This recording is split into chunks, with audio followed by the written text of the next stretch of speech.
पिछले कुछ सालों में ये जो एशिया के सबसे अमीर इंसान का ताज है ना, ये किसी योयो की तरह उछल रहा है। मतलब एक तरह वो विशाल साम्राज्य है जिसका इस्तेमाल हम सब हर रोज करते हैं।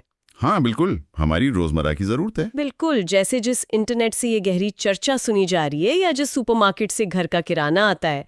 और दूसरी तरफ एक ऐसा साम्राज्य है जो शायद सीधा दिखाई न दे, लेकिन जिस पर सच में पूरा देश खड़ा है। मतलब हमारे पोर्ट्स, एयरपोर्ट्स और बिजली। एकदम सही। तो ब्लूमबर्ग बिलियनियर्स इंडेक्स के ताज़ा आंकड़े आ गए हैं और एक बार फिर से एक बहुत बड़ा उलटफेर हुआ है। गौतम अडानी ने रिलायंस इंडस्ट्रीज के चेयरमैन मुकेश अंबानी को पछाड़कर एशिया के सबसे अमीर व्यक्ति का खिताब वापस अपने नाम कर लिया है। और ये कोई छोटी बात नहीं है। बिल्कुल नहीं। आज की इस चर्चा का मकसद सिर्फ इन अरबों डॉलर के आंकड़ों की गिनती करना नहीं है। हम ये समझने की कोशिश कर रहे हैं कि आखिर बाजार का पैसा उस उपभोक्ता वाले साम्राज्य से निकलकर बुनियादी ढांचे और ग्रीन एनर्जी की तरफ क्यों भाग रहा है। और मजेदार बात यह है कि ये जो 92.6 बिलियन और 90.8 बिलियन डॉलर का आंकड़ा है, ये सिर्फ एक नंबर नहीं है।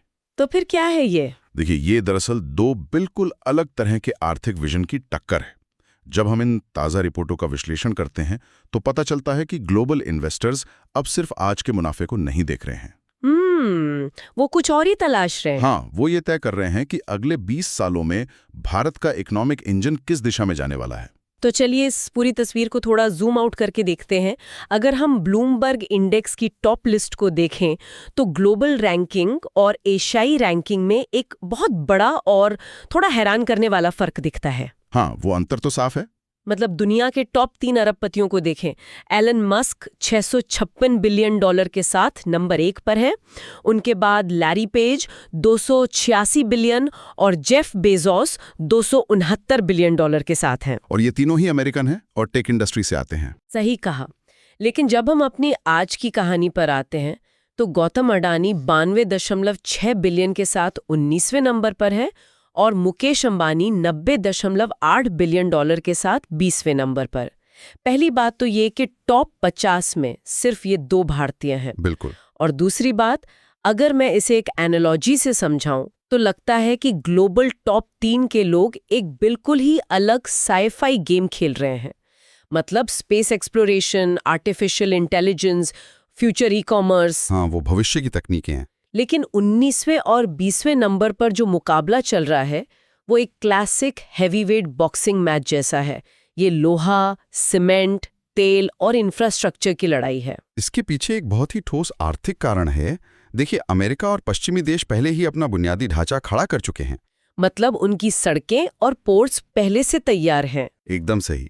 इसलिए वहां की पूंजी अब भविष्य की तकनीकों यानी एआई और स्पेस पर दांव लगा रही है। लेकिन भारत एक तेजी से विकासशील देश है। हमारी अर्थव्यवस्था की इस वक्त की सबसे बड़ी जरूरत कोर इकोनॉमी है। बुनियादी जरूरतें। हाँ, जब तक आपके पास मजबूत सड़कें, घेरे समुद्र वाले पोर्ट्स और 24 घंटे चलने वाली ऊर्जा का बैकअप नहीं होगा, तब तक आप किसी भी बड़ी एआई या टेक क्रांति की नींव नहीं रख सकते। अच्छा, तो इसलिए सारा पैसा भी वहीं बन रहा है। बिल्कुल। इसलिए हमारे यहाँ का जो वेल्थ क्रिएशन है, यानी जो संपत्ति बन रही है, वो उसी क्लासिक हैवीवेट सेक्टर से आ रही है। और जो फासला आपने बताया 92 और 90 बिलियन वाला, हाँ, वो फासला इतना मामूली है कि शेयर बाजार में एक दिन के उतार चढ़ाव से ये रैंकिंग ऊपर नीचे हो जाती है। और यही उतार चढ़ाव मुझे सबसे दिलचस्प लगता है, क्योंकि ये मामूली फासला रातों रात नहीं बना है। अगर हम इस योयो राइवलरी के टाइमलाइन को देखें तो 2022 से पहले 1 दशक से भी ज्यादा समय तक एशिया के सबसे अमीर इंसान का ताज केवल मुकेश अंबानी के पास था। हाँ, कोई उनके आसपास भी नहीं फटकता था। सही कहा। फिर फरवरी 2022 में पहली बार अडानी समूह के शेयरों में वो जबरदस्त उछाल आया और उन्होंने ये जगह ले ली। लेकिन असली कहानी तो 2023 में शुरू होती है। बिल्कुल। 2023 की शुरुआत में वो हुआ जिसमें पूरे ग्लोबल मार्केट का ध्यान खींचा। एक अमेरिकी short seller firm Hindenburg research की रिपोर्ट आई। जो लोग शायद इस टर्म से वाकिफ ना हो, थोड़ा शॉर्ट सेलर के बारे में बता देते हैं। हाँ, शॉर्ट सेलर वो निवेशक या कंपनियां होती हैं जो किसी कंपनी के शेयर गिरने पर मुनाफा कमाती हैं। वो बाजार में ये दाव लगाते हैं कि इस फला कंपनी का शेयर ओवर वैल्यूड है या इसमें कोई गड़बड़ी है। और जब शेयर गिरता है तो वो पैसे बनाते हैं। बिल्कुल। और उस रिपोर्ट के आते ही अडानी समूह के शेयरों में भारी बिकवाली शुरू हो गई। और बिकवाली भी कोई छोटी मोटी नहीं थी। मैंने जो आंकड़े देखे उनके मुताबिक अडानी ग्रुप की मार्केट वैल्यू में लगभग $100 बिलियन यानी $100 अरब का भारी नुकसान हुआ था। हाँ, वो एक बहुत बड़ा क्रैश था। जाहिर है इस क्रैश के बाद अंबानी फिर से नंबर 1 पर आ गए। लेकिन मैं यहाँ एक बहुत ही सीधा और शायद थोड़ा चुभने वाला सवाल पूछना चाहती हूँ। पूछे। $100 बिलियन का नुकसान किसी भी कंपनी को रातों रात खत्म करने के लिए काफी है। अच्छे कॉर्पोरेट एम्पायर ऐसे झटकों के बाद कभी उठ नहीं पाते।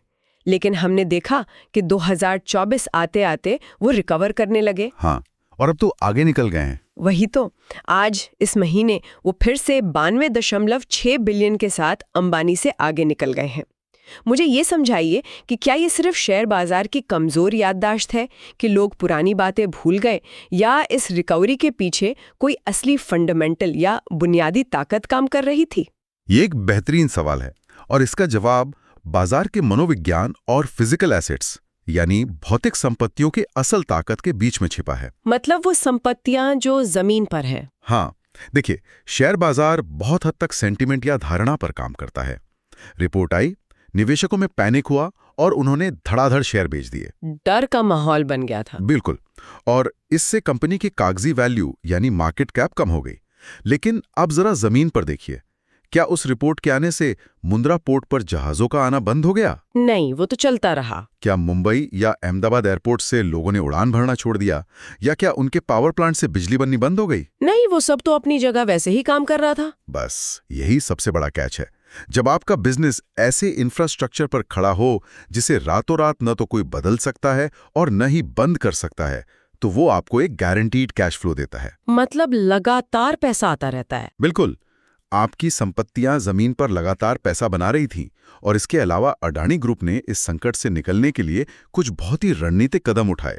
जैसे कि? मैंने सुना था उन्होंने कर्ज को लेकर कुछ किया था। हाँ, उन्होंने बाजार का भरोसा जीतने के लिए समय से पहले अपने हजारों करोड़ के कर्ज चुका दिए, जिसे हम प्रीपेमेंट कहते हैं। अच्छा, ताकि निवेशकों को लगे कि पैसे की कोई कमी नहीं है। सही कहा। इसके साथ ही उन्होंने GQG पार्टनर्स जैसे बड़े विदेशी निवेशकों को जोड़ा, जिन्होंने करोड़ों डॉलर का निवेश किया। वाह, उस पैनिक के माहौल में भी। हाँ, जब बाजार ने देखा कि इतने बड़े विदेशी फंड्स अभी भी इन पोर्ट्स और पावर प्लांट्स पर पैसा लगा रहे हैं, तो आम निवेशकों का भरोसा वापस लौट आया। भौतिक संपत्तियों का यही कैश फ्लो उन्हें बाजार के उस टेम्पररी पैनिक से बाहर ले आया। ये जो आपने कैश फ्लो और भौतिक संपत्तियों की बात की, यहां से मुझे इन दोनों घरानों के रणनीतियों में एक बहुत ही स्पष्ट अंतर दिखाई देता है। वो कैसे? यूं पर टिकी है जो सीधा कंज्यूमर यानी उपभोक्ता से जुड़े हैं। हाँ, B2C मॉडल। बिल्कुल।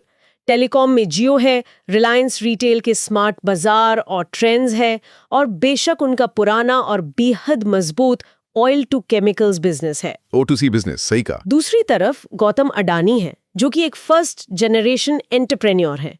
उनका पूरा फोकस B2B या B2G पर है, मतलब सीधा सरकार और दूसरे व्यवसायों के साथ काम करना। हाँ, उनका पोर्टफोलियो एकदम अलग है। भारत का सबसे बड़ा private port network, airports, defence, cement, data centre, मतलब एक तरह से जब कोई जियो का 5G इंटरनेट इस्तेमाल करके रिलायंस के स्मार्ट बाजार से अपने घर के लिए ग्रोसरी ऑर्डर कर रहा होता है, तो क्या होता है? तो बहुत मुमकिन है कि वो सामान असल में किसी अडानी पोर्ट से ही देश में उतरा हो और अडानी की ही बिजली से वो रिटेल स्टोर चल रहा हो। ये उदाहरण बिल्कुल सटीक है। अगर हम इसे इकोनॉमिक्स की भाषा में कहें, तो एक तरफ वो एम्पायर है जिसने कंज्यूमर के बिहेवियर को कैप्चर किया है, और दूसरी तरफ वो एम्पायर है जिसने अर्थव्यवस्था की नसों को यानी आर्टरीज को कैप्चर किया है। अंबानी का मॉडल बहुत ज्यादा कैश रिच है, क्योंकि लोग हर महीने अपना फोन रिचार्ज करते हैं और किराना खरीदते हैं। हाँ, वो पैसा तो हर महीने आना ही है। लेकिन अडानी के इंफ्रास्ट्रक्चर मॉडल का एक अपना अलग मोट है। 1 मिनट मोट मतलब वो बिजनेस की खाई जो आपके कॉम्पिटिटर को दूर रखती है। बिल्कुल वही। मान लीजिए कि आपको टेलीकॉम में आना है, तो पैसा लगाकर आप शायद टावर खड़े कर लें, जैसा जियो ने किया था। हाँ, बहुत सारा पैसा लगा के वो बाजार में आ गए। लेकिन आप कल उठकर मुंद्रा के साथ नया प्राइवेट पोर्ट नहीं बना सकते, या अचानक से मुंबई का सबसे बड़ा एयरपोर्ट खड़ा नहीं कर सकते, क्योंकि उसमें जमीन और सरकार की मंजूरी चाहिए होगी। सही कहा। इसके लिए सरकार के साथ दशकों लंबी प्रक्रिया, लैंड एक्विजिशन और भारी भरकम पूंजी चाहिए होती है। अडानी का ये पोर्टफोलियो सीधे तौर पर नेशनल इंटरेस्ट या राष्ट्रीय हितों के साथ जुड़ गया है। वो कैसे? सरकार को भारत को एक मैन्युफैक्चरिंग हब बनाना है, जिसके लिए लॉजिस्टिक्स की लागत कम करनी होगी। इसलिए जो भी कंपनी ये इंफ्रास्ट्रक्चर बनाएगी उसका विकास देश के विकास के साथ लॉक हो जाएगा। मतलब अगर देश बढ़ेगा तो वो कंपनी भी बढ़ेगी। बिल्कुल। निवेशकों को यही बात समझ आ गई है कि भारत की ग्रोथ स्टोरी में इस नर्वस सिस्टम की बहुत अहम भूमिका है। तो अगर इंफ्रास्ट्रक्चर इतना ही जरूरी था और उसका मोट इतना स्ट्रांग था, तो फिर बाजार अचानक अब क्यों इसके पीछे भाग रहा है? क्या मतलब? मेरा मतलब है, पोर्ट्स तो सदियों से हैं, सीमेंट भी हमेशा से बनता आ रहा है, फिर ऐसा क्या हुआ कि इस इंफ्रास्ट्रक्चर की वैल्यूएशन एकदम से कंजम्पशन वाले बिजनेस को टक्कर देने लगी? ये एक बहुत ही तार्किक सवाल है। जो आजकल हर फाइनेंशियल रिपोर्ट में छाया रहता है, एनर्जी ट्रांजिशन या हरित ऊर्जा की तरफ बदलाव। एकदम सही पकड़ा आपने, और यही वो टर्निंग पॉइंट है जहां से ये पूरी वैल्यूएशन गेम बदल गई। थोड़ा इसे विस्तार से समझाइए। देखिए, अडानी ग्रुप दुनिया के सबसे बड़े कोयला व्यापारियों में से एक रहा है, लेकिन हाल के वर्षों में उन्होंने जो सबसे बड़ी छलांग लगाई है वो ग्रीन एनर्जी में है। हाँ, मैंने पढ़ा था कि वो रिन्यूएबल में काफी निवेश कर रहे हैं। और वो सिर्फ रेगिस्तानों में सोलर पैनल लगाने का काम नहीं कर रहे हैं, वो एक इंटीग्रेटेड एनर्जी मॉडल बना रहे हैं। इंटीग्रेटेड से आपका मतलब है कि सप्लाई चेन के हर हिस्से को कंट्रोल करना? बिल्कुल। मतलब आप सिर्फ सोलर पैनल से बिजली बना नहीं रहे हैं, आप उन पैनल्स की मैन्युफैक्चरिंग कर रहे हैं। अच्छा, मतलब पैनल भी खुद ही बना रहे हैं? हाँ, फिर उससे पैदा हुई बिजली को एक राज्य से दूसरे राज्य तक ले जाने के लिए ट्रांसमिशन लाइनें बिछा रहे हैं, और अंत में उस बिजली को स्मार्ट मीटर के जरिए लोगों के घरों और फैक्ट्रियों तक पहुंचा रहे हैं। कमाल है। मतलब उत्पादन से लेकर वितरण तक सब कुछ एक ही छतरी के नीचे। सही कहा। समझ गई। और इससे मुनाफा कई गुना बढ़ जाता होगा? मुनाफे से ज्यादा इससे प्रेडिक्टेबिलिटी बढ़ती है, यानी ये तय हो जाता है कि अगले 25 सालों तक यहां से पक्का पैसा आएगा। और इसके साथ ही एक बहुत बड़ा ग्लोबल फैक्टर जुड़ गया है, जिसे हम ESG इन्वेस्टिंग कहते हैं। ESG यानी एनवायरमेंटल, सोशल एंड गवर्नेंस? हाँ, ये आजकल बहुत चर्चा में है।